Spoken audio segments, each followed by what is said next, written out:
Hello everyone, আসসালামু আলাইকুম। Welcome to লামসা রান্নাঘর। আপনাদের সবাইকে স্বাগতম। আজকে আমরা নিয়ে এসেছি মজাদার একটা ভর্তা রেসিপি।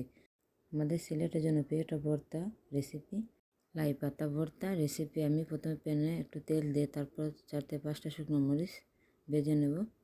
এরপর যে আমি হলুদ মরিচ লবণ দিয়ে আগে মেখে রাখা 2 পিস বোয়াল মাছ ভেজে নেব। আমি লাই পাতা বোয়াল মাছ দিয়ে এই ভর্তাটা বানিয়ে নেব। এরপর যে মাছটা ভাজা হয়ে গেলে আমি আলাদা পাত্রে তুলে রাখবো।